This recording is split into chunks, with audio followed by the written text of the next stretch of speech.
Assalamualaikum warahmatullahi wabarakatuh. Selamat datang di channel kami. Oke sahabat semuanya, di saat kita ingin membeli mobil bekas ya, terutama kalau mobil bekas itu kita memang harus perhatikan beberapa hal. Beberapa hal ini yang harus dipertimbangkan sehingga menjadi penilaian dari nilai mobil itu sendiri sebagai penurunan harga. Dari harga barunya berapa, kemudian dipakai berapa tahun dan kilometernya, dan beberapa bagian-bagian yang harus dicermati ya. Nanti kita akan bahas bagian mana aja yang harus dicermati, dan bahkan ini kalau perusahaan transportasi atau jasa antar jemput atau apapun ya, kalau mobil itu sudah dipakai 5 tahun, maka dia sudah simpulkan, oh mobil ini sudah habis. Jadi mobil ini masa pakainya, nilai ekonominya sudah dinyatakan habis, dan mereka akan meremajakan semua armadanya. Nah, tergantung nanti mereka akan pertimbangkan perjalanan mereka sehari-harinya seberapa jauh, sehingga dia akan menilai, oh mobil ini 10 tahun habis, harus dijual semua, dilelang gitu ya modelnya kalau perusahaan. Nah, kalau kendaraan pribadi tentunya akan beda, karena ini kaitannya dengan usia pakai dari part-part mobil itu sendiri. Oke, bagian mana saja yang harus dipertimbangkan? Kalau bagian bodi itu bisa dilihat secara langsung, oh bodinya masih bagus, oke, saya masih bisa terima. Kemudian jok-jok, plafon, elemen yang tampak. Nah, kita akan kupas bagian bawah nih yang enggak begitu nampak ya. Tapi ini harus dipertimbangkan matang-matang, karena ini kadang bisa dinyatakan nilai umurnya udah habis atau masih oke, atau kita nggak tahu kita masih sampai kapan akan bisa menggunakan bagian ini gitu.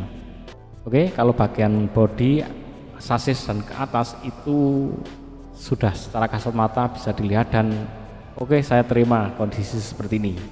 Mari kita lihat bagian-bagian bawah teman-teman. Ini salah satu contoh saja, ini mobil Taruna full modifikasi seperti ini, dihargain 65 juta teman-teman. Nah, jadi masih oke ya. Oke, kita lanjut aja ke yang akan kita bahas. Ini bagian gardan ya, bagian gardan ini dia yang akan menghantarkan perputaran dari mesin, dari transmisi, kemudian LED propeller, kemudian akan menggerakkan bagian gardan ini dan memutar roda kiri kanan. Nah, bagian gigi di dalamnya ini bisa aus, bisa rusak, tapi ini agak jarang ya. Ini termasuk bagian yang safe ya. Ini ada bagian isi oli dan pembuangan oli, ini harus dirawat. Kalau dirawat dengan baik maka ini biasanya tidak ada masalah, bahkan sampai usia puluhan tahun, bahkan sampai 30-40 tahun ini kadang masih oke.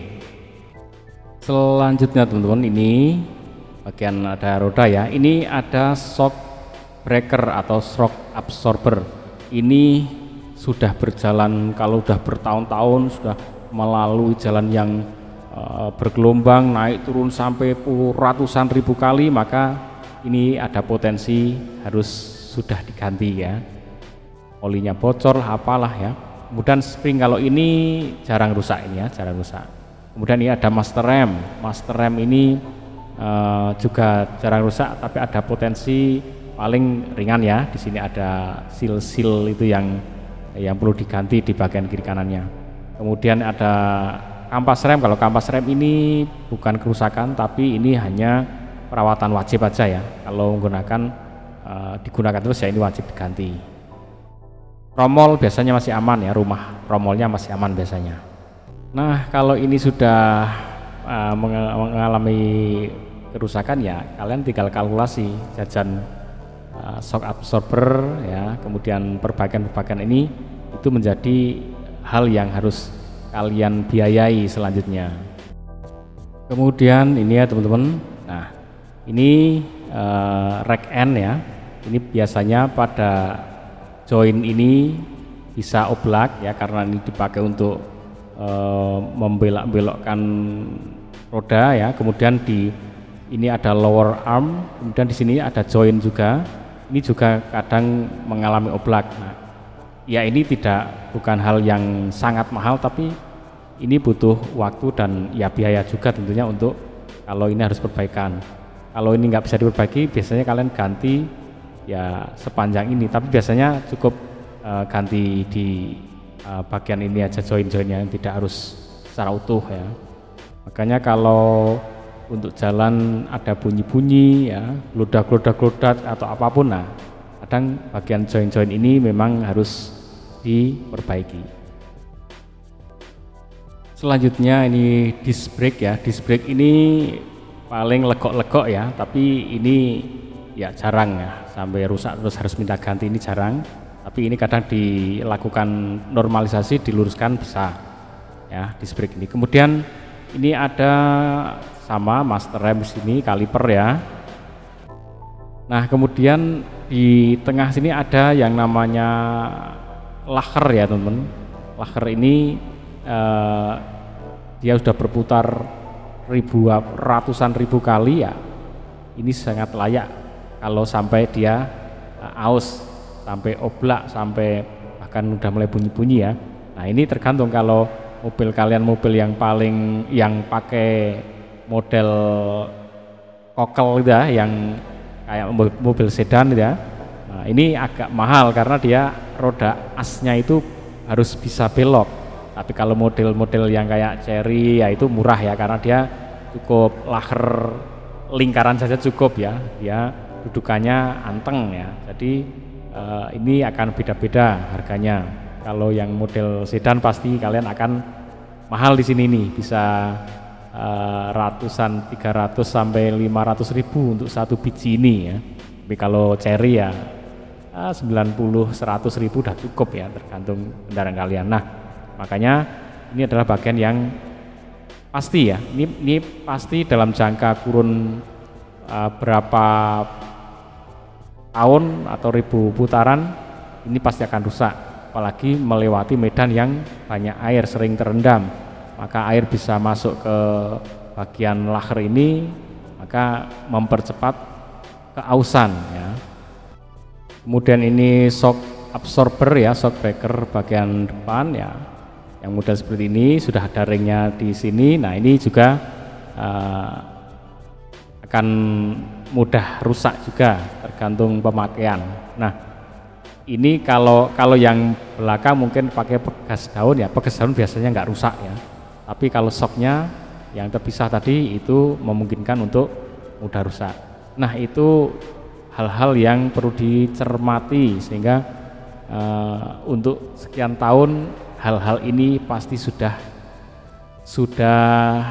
apa ya, hampir saatnya dia harus ganti. Kalau kalian nggak ganti dipaksakan, ini ya nggak apa-apa, cuman nggak nyaman ya, dia sudah nggak bisa memberikan redaman ya, nanti akan goncangannya naik turun akan kenceng sekali. Harusnya kalian kalau kena goncangan dek dek ya, sekali dua kali goyangan udah berhenti, tapi kalau shocknya udah mati, wah kalian akan terpantul-pantul, jediat itu akan mantul lama sekali, nggak berhenti-berhenti.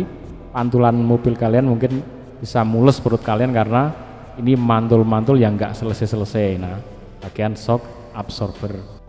Oke teman-teman, itulah ya yang harus kalian waspadai, harus kalian cermati. Nah ini knalpot ini jarang rusak, tapi kalau udah sangat tua, kemudian di daerah yang banyak air asin ya, kadang knalpot ini pun kropos ya, kalian ya harus ganti kendangannya lah, bagian ini atau bagian mana yang kropos. Nah itu kadang bisa mengalami. Kalau saya ngerawat mobil yang sangat tua ya, ini pun kropos ya, harus dipotong, diganti pipa, kemudian kendangannya potong, ganti yang baru.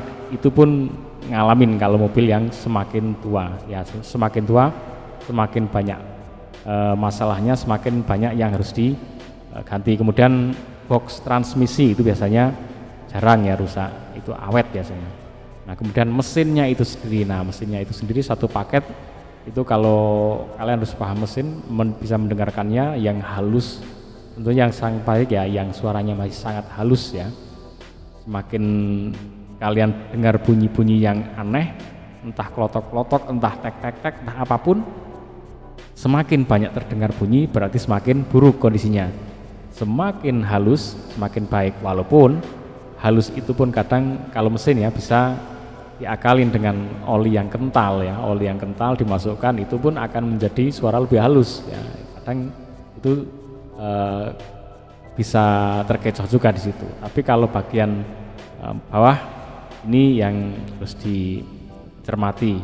Mesin juga kadang kalau sudah 5 tahun untuk perusahaan udah habis, harus permajaan ganti semua, nggak mau repot mikirin satu persatu kendaraan di servis bagian mana ribet, akhirnya ganti semua. Itu kalau perusahaan. Tapi kalau pribadi kadang ya nggak seperti itu, tergantung mana yang rusak itu akan diperbaiki, terus perjalanannya pun tidak sepanjang sejauh kalau mobil unit usaha transportasi pelayanan. Oke, ikuti terus, semoga informasi bermanfaat. Jangan lupa bahagia. Assalamualaikum warahmatullahi wabarakatuh.